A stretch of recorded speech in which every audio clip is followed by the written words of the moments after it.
all, I am Juby and welcome back to our channel. And this is the next video on the British Literature series, and here we are with the second part of our video on the Canterbury Tales. And if you haven't checked the earlier video on Canterbury Tales, I will be linking it on the I button. You can just click on there and watch it and come back here and learn from the video. So without much delay, let's get on to our video on the Canterbury Tales.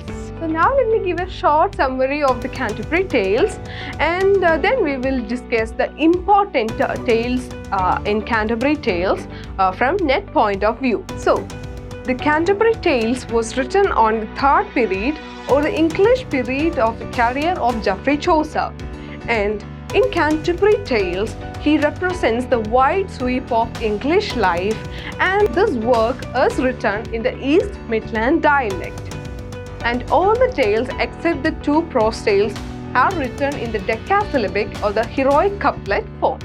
And about this work, it is set in the background of pilgrimage, and the pilgrims, they are moving to the shrine of St. Thomas the Becket. And Chaucer has tried to bring together people from all classes of the society within this frame, and they were asked to narrate stories, and 24 stories were included in this work. And the major theme of the work include the pervasiveness of courtly love as well as the corruption in a church during the time. So these are some important points that we discussed until now. Now let's get on to the important part of the video, which is the important tales in the Canterbury Tales. And I will be discussing in this video on the Knight's Tale, the Nuns Tale, and also on the wife of Bath's Tale. So let's get on to that part of the video. So the first tale we are going to discuss is the Knight's Tale. Okay, so in the general prologue, the knight is represented as someone with chivalry and honor. So coming to the tale told by knight, it is the first and also the longest tale in the Canterbury Tales, and it encapsulates the qualities of courtly love. So what is courtly love? It is also known as, this courtly love is also known as refined love, and it is all the love that happened unmarried people during the medieval times. So courtly love is a theme of the tale that was told by the knight. And the Knight's Tale is later retold and adopted by Shakespeare in his famous work, The Two Noble Kinsmen. Okay, so now let's move on to find how this tale, that is the Knight's Tale, goes like. So the Knight's Tale is the story of two Greek noblemen whose names are Palamon and Arcite. So this Palamon and Arcite, they are cousins.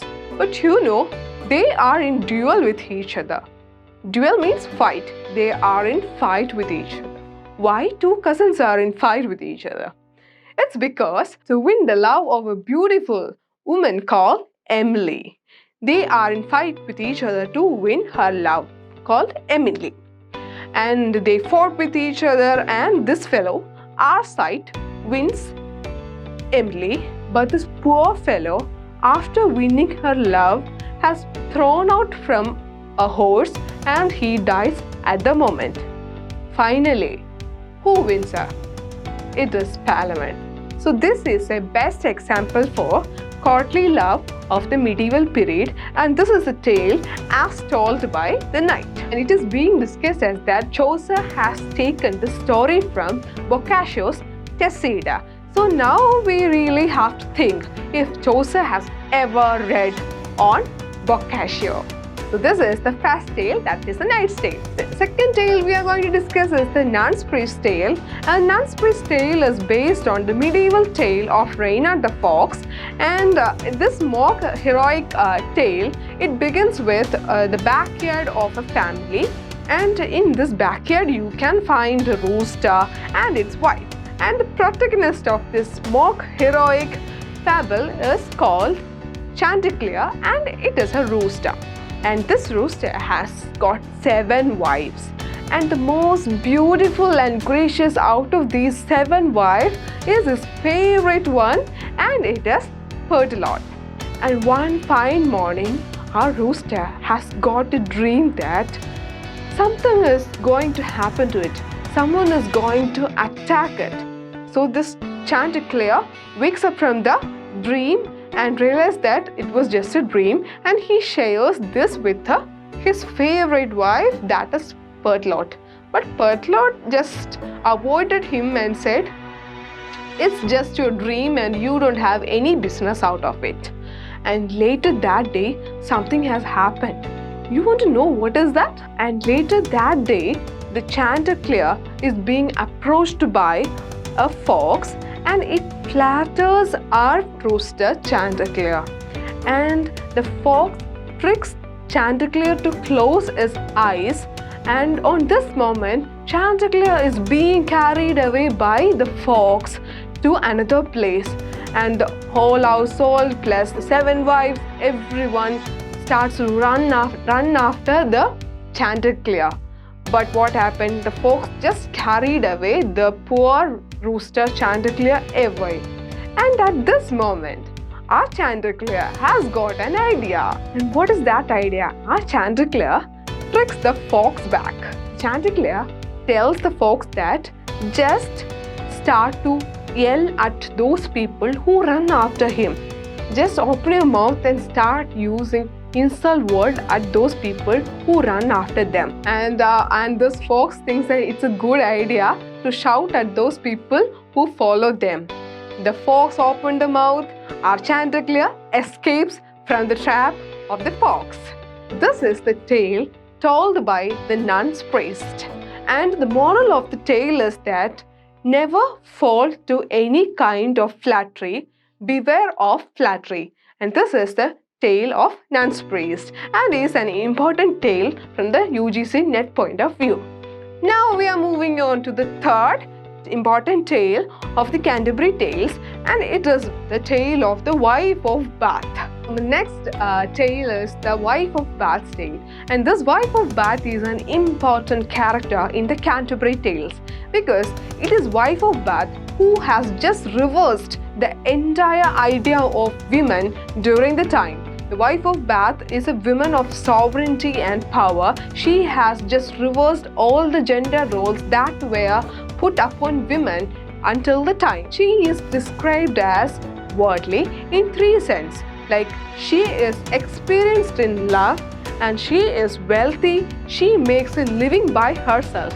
And how she makes a living is that she sells embroidered works, and she gets enough money from it, and she has traveled the entire world. From these 3 examples itself, you can understand that this wife of Bath is a strong woman, and she has just reverted the gender roles that were put upon women until the time. And her tale is also used to emphasize the power as experienced by women and what women most desire.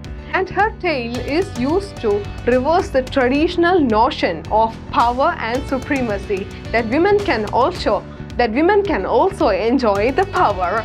And now let's get on to the tale of wife of Bath. The wife of Bath concerns of a knight who has raped a woman, and he was summoned in the court, and his life will be spared if he finds the answer to the question asked by the court. And the question was that what women desire the most.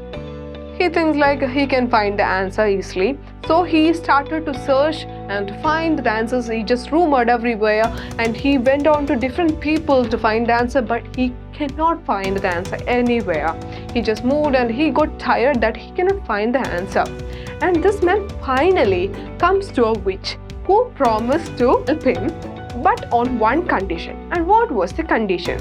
That he has to promise the witch that he will do anything that the woman asks, or the first thing that the witch asks. He agreed to it. It's only a matter of power, and he can do it, whatever the witch asks. And he finally got the answer, and he's right to the court, and he said the women desire sovereignty over men the most. And this answer was accepted at the court. And everyone accepted King's answer, and he got spared with a life. Finally, the witch comes to him, and she tells to him on the condition that he has to do the first thing that she asks. The witch asks the king to marry her. The king was so disheartened at this question. He cannot do anything because he has already promised it, and he finally marries the witch. And after their marriage, she has turned into a beautiful and a gracious lady. And the story ends there. Tale of Wife of Bath. The main important point is the question and the answer. The sovereignty of women over men. And this is the gender role which was reversed and is an important tale in the Canterbury Tales. And this Wife of Bath tale is later retold as The Wedding of Sir Gawain and Dame Ragnell. So, from this part, let's discuss 3 questions before we end the video. So, the 3 questions are: first question is, the Knight's Tale is based on dash. So, we have already discussed it is based on Boccaccio's Tessida, which is the right answer for the question.